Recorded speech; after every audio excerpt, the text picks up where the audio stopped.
What's up, everybody? How's it going? Oh, man, I did it again. Oh, hey, microphone. Mic check, mic check. All right. It's Hanging with Uncle. I'm Zane. I'm Gene. And yeah, Hanging with Uncle. Now, don't forget to subscribe, like the video if you can, please, and make sure you put the notification bell on so we can get notifications in the future for whenever we do go live so you don't miss the intro. Because we are super creative about that. Correct, man. How was your week? It was good. Busy week. Hot. That's kind of the main definition. It's getting warm, man. It's hot, man. How was yours? You know, busy. I worked a couple of extra days. That's but, good. You know, that's all right. Yeah, I mean, extra It's money. at a golf shop, you know, so. I mean, you're working pretty well there, I'm sure. Yeah. The best thing I like about it, we have a simulator. Yeah. So I get to just go in the back when I have a break, you know, in between calling out tee times and stuff. And I was just about to ask. I'm going to come over for that. At some point I will. But we have a few topics to talk about today. Some not really, they don't really follow along the jurisdiction of what we normally talk about. So if it isn't really your forte, I'm sorry. But it's something I feel like is something that is kind of a progressive light on what the future is holding. Especially for the young. Esports is a thing. It's an entertainment business. yes. Thousands and millions of billions of people watch it every day. There are different types of leagues, and League of Legends did come out with a new system. Instead of having a league that represents each country, there's going to be a league that represents a region. So instead of like North and South. So North and South regions. So all the North American teams are going to be paired up with Brazilian teams and Latin American teams, and then all the Northern teams are going to be paired together as well in one big league. And I think it shows a huge progression to how the future looks at other societies and accepts other cultures and accepts just like how others play things and do the same things that we do. So the young love knowing that the international tournament is starting to become more international, I would say. I mean, much like soccer, too. Soccer is a huge international sport. So, and basketball, golf. Exactly. So they're making it more international now. They're doing another international tournament, too, adding into the show, the mix as well earlier in the season. So teams are going to see each other more and more experience gained and more storylines that are going to unfold. But the one thing that make it the change huge, they're going to drop 2 more teams from the North American section where we had 8 teams, and we're going to drop down to 6. They're going to bring 1 Latin America team into the mix, so that's 7, and then a Brazilian team into there as well. Brazilian team is going to go somewhere else, but we're going to have a tier 2 team, a college team, where the progression comes from. College kids who have not only skills in gaming are also seeing professional opportunities in the future, and this is one of them. The tier 2 system is involving college teams and players, and those college guys get a 1 spot. The number 1 team in that league from when they're done with their season will get to play in that major league, which is pretty cool. You know, that brings me to a point, man.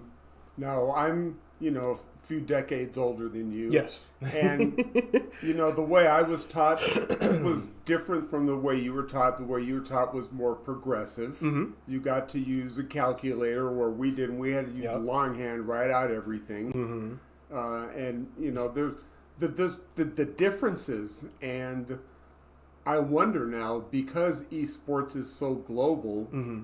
Is that something that could be taught in college to help people develop that skill set? Mm-hmm. You go to college to play football or basketball or baseball or whatever. Mm-hmm. Why not go to college to learn to play esports? A little funny story there. There are opportunities. There are scholarships for esports now, including League of Legends. One lady in particular who got mixed up in a little tweet mumbo jumbo, whichever, ended up discovering esports. And then not only discovering esports, found the love for it. She was a teacher. She started teaching esports, and then she even opened up her own arena within her school. So not only colleges are seeing that, but elementary, high school as well. She's a high school teacher, so the high schoolers have their own arena now for gaming. So it's becoming a bigger thing for those parents who are now my age, and your child is good at gaming. And or you feel like there's no skill involved in it. I'm telling you right now, a little PSA from Zane, try to get that scholarship now, because they're going to be that first generation that's allowed to have this type of access. Yeah. Currently, right now, a team who won in first place in League of Legends has a player who played at Maryville last year. So there we go. College has opportunities for those kids who love gaming. Don't suppress your child for the things that they love. Allow them to continue and pursue that. If they want to become a professional gamer, there are opportunities for that out there now, and it's becoming more progressive, and I love to see it. Yeah. And hopefully more more leagues show this, and I hope more leagues in traditional sports show this as well, like the NBA. I've talked about that before as well. But overall, the progression for gaming is amazing, and kids have opportunities now. I mean, if you think about it, even baseball is becoming more international. It's being played in the Olympics, a global, event where they come together in one place for all the different countries to compete in baseball. And their system is really cool. Like, for say, how it works now is the last place team will compete against the first place tier 2 team for a spot in that professional league. So there's going to be a competition from tier 1 and tier 2 on who's going to be able to make it into the league and then keep their spot. So it's even more of a competition as well. I love the idea. So, I mean, honestly, again, that's where the progression comes from. It does, yes, the one thing I'm coming from is they're changing how the leagues work, and I'm excited as a fan. But I also see that this is providing more future opportunities for those who are young out there as well. That's where I wanted to bring it up. So, definitely. Yeah. I think it's a really good thing for people to start looking into and understand that esports is now becoming more of a traditional sport. We've actually had some success in pay yourself. Yes. And investing in it. That's right. And investing in it. We did. Yeah. I'm not going to say we made a lot of money, but hey, a win is a win. We made enough to advance our budget. Mm-hmm. That's for sure. It did progress our portfolio, if you want to say that. It did do that. Oh. But overall, yeah, that's my little pedestal I had today, and we're done. Well, I kind of have a couple of different things because I'm kind of not really up to speed in the world of esports. Okay, you have some questions. Yeah. It sounds to me like even if you're in first place, you still better have that hunger. Mm-hmm. Because somebody's always coming for you, and if you drop, you don't want to fall into that place where you're playing just to stay in the league. Exactly. So you players can get old, right? Normal things can't stay the same. Like running with the same roster that has success might change over time. Young players become better over time. So yeah, they do compete for that last spot, and I have seen in previous leagues where they do this, teams that were in first place one year and then go drop down to last the next. Yeah. Because everybody figured out their style, how they play, so then they move on and become better than them. So it's just... It sounds like a built-in incentive to keep your eyes on your mop. Exactly. And some of the owners also agree that it's cutting down the league a little bit because it's taking 2 regular North American teams out. But overall, they're all really supportive of it because it feels like, again, just like last time when they trimmed extra teams, they feel like they're just trimming the extra fat that's on this juicy steak that we have of entertainment, because they're just teams that are holding placeholders in there that just get rosters of people that's not going to show success, and they don't really care. I like the diversity of bringing other countries involved to play in the regular instead of just your own. Right. And I like that as well. Now, a continuation of that, I did forget this earlier, Brazil fans are not happy because their league has to be dissolved because of the result of this. With the change in the major league, this is that other second story that came from it, Brazil's not happy because they had, I believe, 8 total teams in their league, and they're cutting it down to 2. That's it. And then they're separating those 2 into the North and South regions, and then there you go. They're kind of just tossing them in. A lot of fans that were fans of the teams that got abolished are really upset and disappointed. They're actually going on strike for that reason, and it might be bad, but a lot of people are excited about the international play, and they see it as an opportunity for not only teams to expand, but teams that have already expanded to have a bigger fan base, like Liquid, because they're already an international team. They own Brazil teams. They have Korean players that play certain fighting games. They have an international team. They're number 3 in the nation. So this also to me sounds like if I was going to compare it to a sport we all know, it'd be like Major League Baseball. Yeah. Because I remember when the Astros used to be in the National League. Mm-hmm. Now they're in the American League. Mm-hmm. And you only played the National League, and the American League only played the American League until they met in the World Series. Mm-hmm. Now we have interleague play. So American and National League teams play each other the entire season. Yes. And that's kind of like what this reminds me of. So, I mean, I see the cons, but I see the pros as so much better. It's developing the leagues, right? It's helping them grow.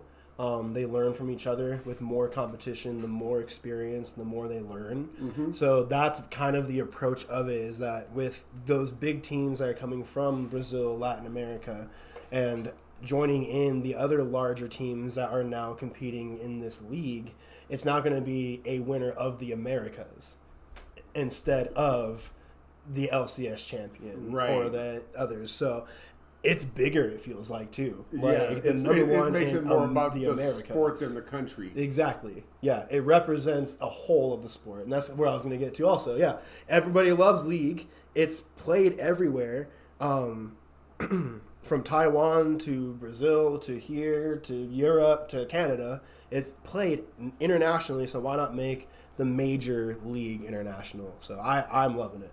I think it's going to be super great. There's like 5 major region spots in international tournaments and then 2 spots for each. Now, that is a little frustrating because it used to be if teams performed well in international tournament, they can get 3 spots for their region. But now they took that 3-spot thing away. So now it's just 2. But well, here's something else that I think I do understand this about esports and League of Legends, that you're part of that team. But say, for example, if you're the owner of the European team, there's nothing preventing you from going to China and bringing somebody and signing them on your team to play for your European team. Mm-hmm. And you can do that. That's possible. It's just they have a international rule it's like a regional representative rule. You have to have a majority of the players from where you are. So you can have 2 Korean players, but you have to have 3 North American players. Okay. And visas count. Well, not visas. Citizenship counts. So, for example, Core JJ is from Korea, but he has citizenship here in America, so he's a North American player. Okay. Makes sense? Yeah. So there are some loopholes. That's kind of a loophole, like getting married on the border, right? But it's just, I think it's cool. I think it's going to be absolutely fantastic. Love to know what you guys think. Anybody out there in the esports, let us know. Yeah, if anybody who wants to tune in and hear a little bit more about that esports stuff, I'm more than willing to talk more about it. I love the topic. It's one of my favorites. So, absolutely. Now we're going to move on to Gene's topic. All right. So today, my heart broke a little bit. And all I can tell you is this is a really good story of why you should not really pay attention to party, but to the issues. Okay. Right? Yes. So when Donald Trump was president, he signed into law a bill banning bump stocks. Okay. Okay. And bump stocks are something that you attach to your gun to put up against your shoulder, and the recoil makes it fire like it's an automatic weapon. Okay, so it bounces back into your correct trigger finger, basically. And so that was the type of weapon used in Las Vegas when that crazy guy had a bunch of guns with bump stocks and shot a crowd, people attending a concert. He turned his semiotic weapon into an automatic weapon. Exactly. So they banned, since automatic weapons are already banned, they banned bump stocks. Yeah. And, of course, that got taken to the Supreme Court, and the Supreme Court today reversed that rule. Oh, God. So, I'm not trying to say run to your local gun store and get bump stocks, but the Supreme Court says you can. That's not okay, because aren't we supposed to reduce the shooting stuff? Oh gosh. So, all right, and keep this in mind, right? Yeah. This was also a bipartisan bill. So this was something that was actually done by the book if you look at the Constitution.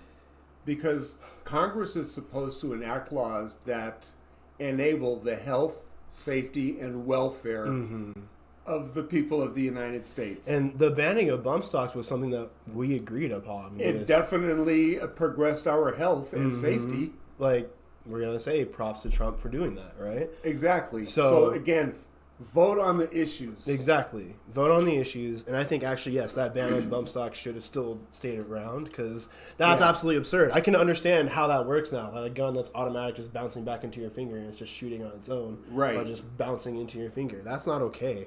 No, not at all. No. And especially when a mass shooting that's one of the causes of it. Like, so, it brings me to another point. Okay. And that is the Supreme Court itself. Okay. Because I think when you look at the bigger issue, number one, and just ask yourself these questions, people, okay?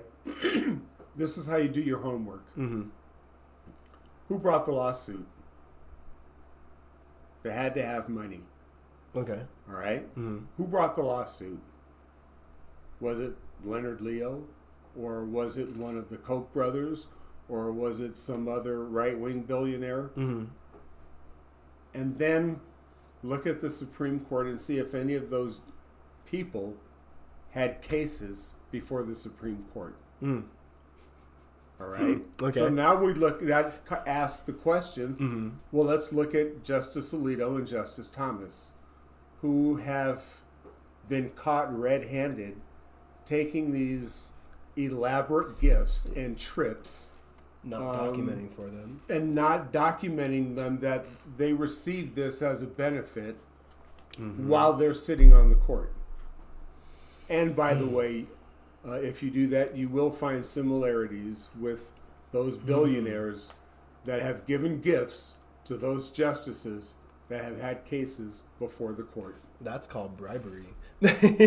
So That's called bribery. When we're talking about Supreme Court justice reform, I think this case today of what they did, reversing a sensible law, needs investigating. Absolutely.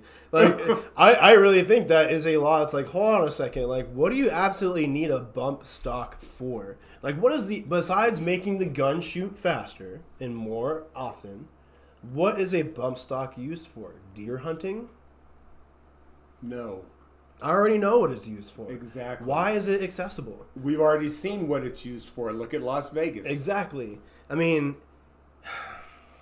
I don't know. This is one of those split hair moments for me, kind of too, because if somebody were to acquire one of those and again utilize it at the range and be responsible, I don't give a rat's ass. I don't care.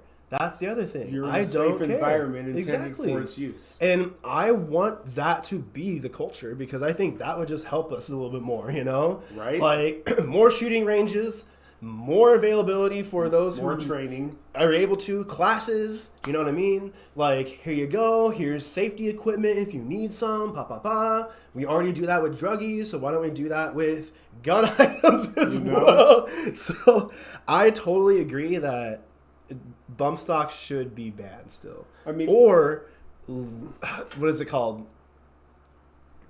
Managed in a way. regulated. Regulated, thank you. Well, yes. remember, it's already illegal in the United States to own an automatic weapon. Yes. And we were looking at a video earlier of what an automatic weapon fires like. Yes. And that's what we're trying to avoid. And the Supreme Court said, no, you can go around that law and get a bump stock, and we're okay with it. I think what we need to do is like my little motto here of like encouraging gun culture but safety, right? Over here, not take away, don't want to use that, but like get rid of things that are irresponsible right now, you know what I mean? Like we'll bring those back later. Everybody become responsible, we'll start building the culture and then be like, okay, you guys have been safe, here you go, here are your bump stocks back. Everyone's doing good. Shootings have gone down. Cool. Here's your magazines back that are longer now. You can get those back. kind of earn them back a little bit, because I think just those kind of things in our hands right now are too powerful. It just asks, where's the common sense? Yeah, what was the vote? Was it 6-3? Was it 5-4? Was it 7-2? What was the vote? I don't know. I haven't looked. I'm just pissed that the Supreme Court reversed bump stock law. I mean, that is just one of the most stupid, illogical things that I think the Supreme Court has done recently, and that's just because it was today. If they lightened it and built a culture, like what if they did this, set an example, right? Instead of lifting the ban of it, what if they're like, okay, now it's accessible for people who go and get background checks? Incentive, right? It's an incentive, I guess. Right. If I'm going to be the devil's advocate on that question, it's you were fine up until now. Has anything changed? Are you snapping? Are you about to go and find an elementary school and walk in with an assault rifle with a bump stock? Well, I mean, yeah, true. But I mean, you can kind of think of that with anybody behind a vehicle too, as well. There's no comparison in that because number one, vehicles are registered.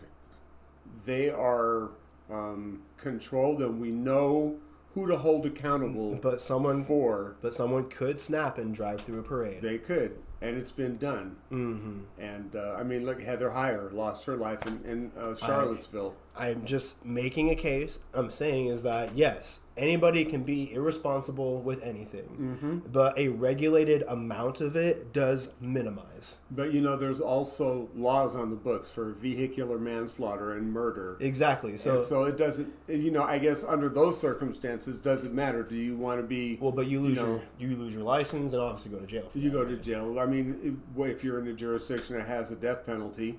You get that too. Right. There's a punishment for that, right? But like, Correct. There's a punishment for irresponsibility with guns too. Oops, sorry. With that too as well. I'm fidgeting with something. But also it's just like, I see where you're going, but if we really compared guns to cars and regulated guns just like how cars are regulated and how a license works, I really do believe that our culture will be much safer and more adequate with these types of things. And without a doubt. And that's where I would come from. I think that is actually like if we actually regulated guns like we do with cars, again, people who do vehicular things that are not smart lose their license, correct? They lose their license. There's consequences. They got to go earn it back. Now you lost your gun privileges, dude, because you shot up a place. But once you get out of jail and you're trying to get a gun again, you might have to do X more things, right? So it's like, I mean, they're going to jail regardless. But well, the thing is, and this is kind of funny as a matter of fact, if you're a convicted felon, you can't own a gun. No. And Trump went into his probation hearing and said, yes, I own a gun, and it's in Mar-a-Lago. And he admitted to a felony. Yo. But also, because he's a convicted felon, he lost his liquor license in the state of New Jersey today. So his country club, yeah. So somebody else is gonna have to buy the liquor license. Not the MAGA bar. Oh yeah. No, of course not. So I just kind of thought that was interesting. You get your things taken away from you if you are irresponsible with them, correct? So if you're irresponsible with your guns, you find your kids playing with it and it goes off, whatever, and you get in trouble because cops show up, kids fine, whatever, but you lose your guns. You lose your guns license. Go earn it back.